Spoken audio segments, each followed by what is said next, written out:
Listen, I'm going to address some of these things in this particular video on stream, but I just want to get the get the premise of this particular stream or video, whatever.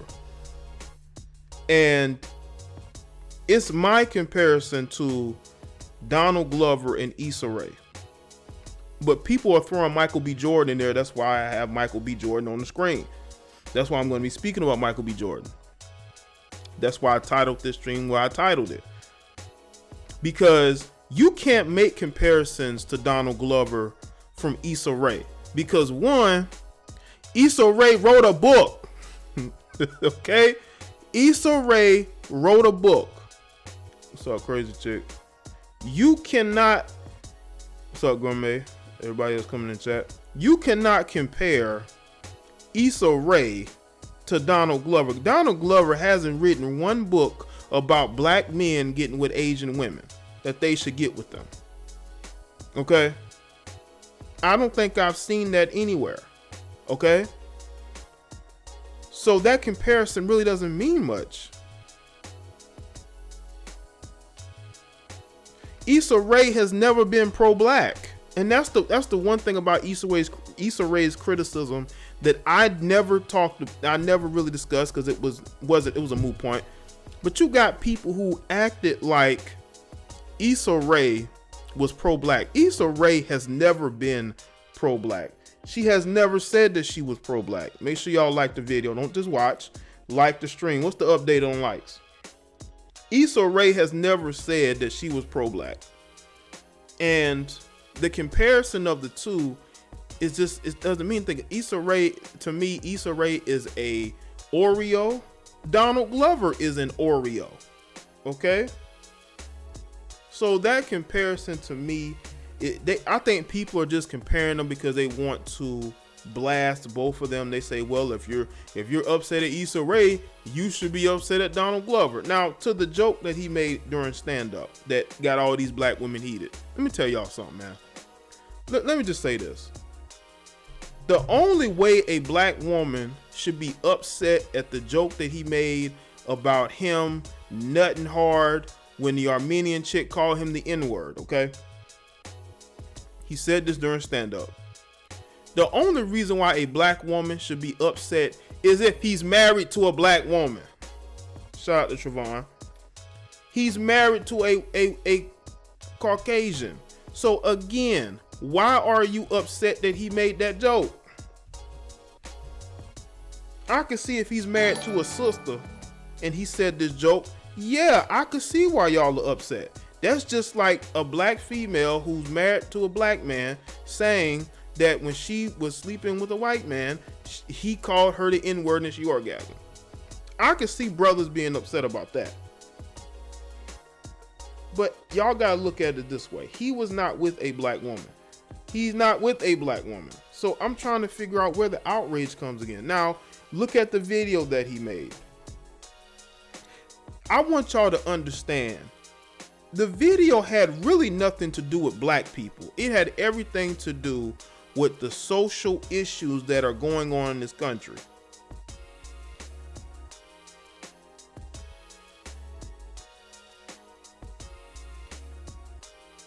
Look at the video. The video was about controlling people who can get, weaponry for concealed and carry. It was about concealed and carry. That's what that video was about. The whole premise of that video was about that. Okay? It had really nothing to do much with black people. What black issues was addressed in that video? Except for the buck dancing. Except for the buck dancing. I could see why that got y'all, feeling a certain type of way. I even criticized the dancing. I said it looked weird. Okay? Now, back to the joke, because I know y'all say the joke got y'all mad. Listen. Just like I said before, Donald Glover is an Oreo. I don't think he grew up around too many black people like that. Okay? He probably had majority white friends, dated majority white girls. I do think it's weird for a white woman to call a brother, a black man, the N-word. I think that's weird. I would never want any non-black woman calling me that word. I don't want a black woman calling me the N-word with the G-A at the end. Shout out to Crazy Chick. Just don't call me no N-words. Don't call me any N-words. No, you know what I'm saying? It is weird. And I think Donald Glover is a bit of a weirdo. Look at the video. Go look at his live performances. Somebody made a joke on Twitter a couple years ago.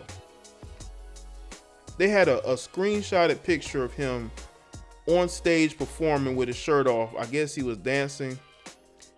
And dude said, I would never listen to this guy's music. I wish I had that screenshot. That was funny. Because he does come off as a weirdo. You know? With the afro and the bushy beard. Even the way he speaks at times. You know what I'm saying? His whole demeanor. And I don't agree with him having a, Caucasian calling him the N-word. No, well, actually, the chick wasn't even Caucasian. She was Armenian. So let's get that out the way. She was Armenian. They're having a Armenian chick call you the N-word. I think that's ridiculous. That's stupid. And that shows how much of an Oreo he really is. Amazing Circlist, I really don't think so. No. All of them do hang out because all of them they're new to being stars. That whole crew of people at the Met Gala, the Black Panther cast, a lot of those guys are famous for the first time. They've been in the acting circles, but they just now have their first hint of fame. So they're basking in it. They're all cool with each other. They probably text each other every other day, you know? But I want y'all to understand. We have got to stop thinking that celebrities are pro-melanated people, because they're not. They're not pro-melanated people, okay? They're not. They are pro themselves. They use you to build a social media following. They'll put up a post about the injustices, and the next one they'll be promoting a party. You will have females that will post up reposts of certain news stories. Next picture, they're half naked. It's all about promotion. It's all about pandering to their fans. If these people was authentic, they would speak the truth. They're speaking what they're basically what is comfortable to speak about.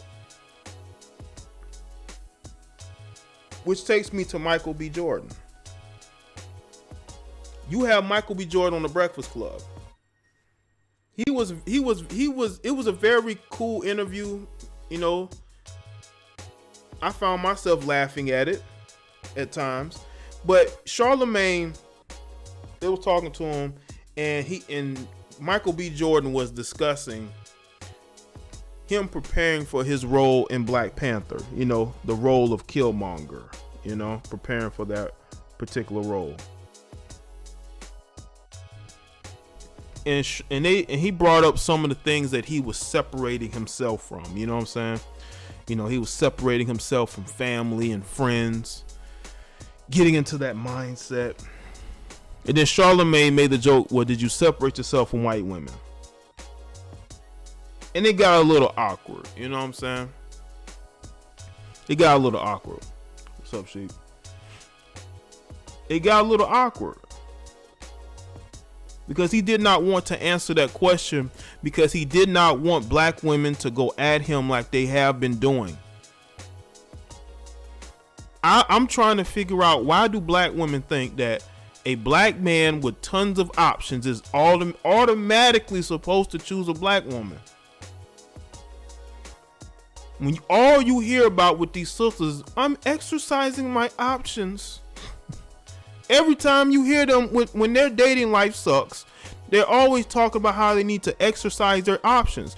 Well, these brothers exercise their options too. They exercise their options too.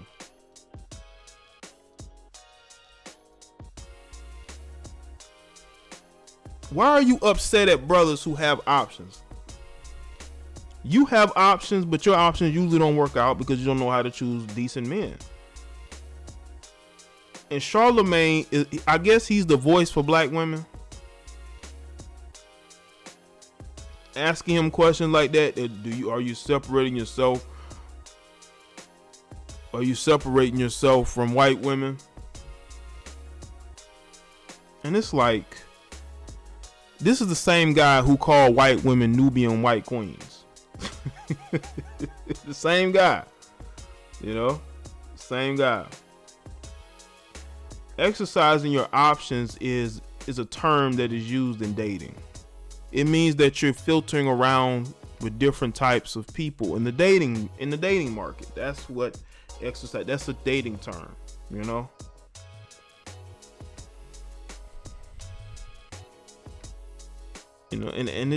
I just find it incredibly awkward when these black male celebrities have to speak about the types of women that they date, why they don't date black women. Have people ask black women that question?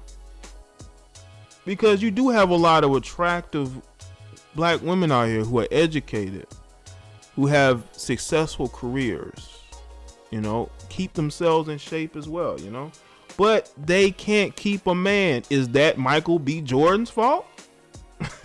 Is that some of these other black men's fault? Y'all want to put the blame on these entertainers who have a lot of options. These men travel the world. They see women from all these different countries. Are you telling me that they need to just ignore that? Women who are treating them right?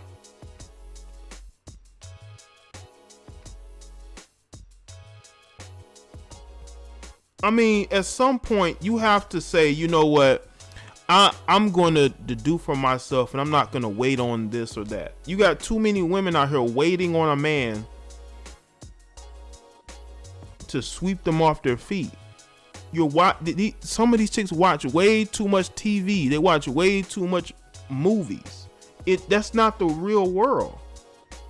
I mean, what you have to understand is that we all go through experiences that point us in different directions. Look at the female content creators on YouTube. Most, if not all of them, have dated outside their race, but they're upset at who these black celebrities now who travel the world, they're upset at who they're dating. But they themselves have dated outside their race. That's the problem. All of them have. Name them. Name any of these female content creators. I bet you they've dated outside their race. And the reason why they're so angry at the world is because it didn't work out. They feel like they feel like a coon. They feel like a sellout. And they want to change that perception of themselves by going at whoever these black male entertainers are dating. Because these black male entertainers don't have to complain about there not being no good women out there. You never see that. You don't even see the average everyday brother complaining about his dating options. Because he ain't got to, because we move on. We're not going to wait on nobody. We ain't waiting on nobody. We going to keep it moving. Make sure y'all like this video, this stream, whatever you want to call it. Make sure you like it, people.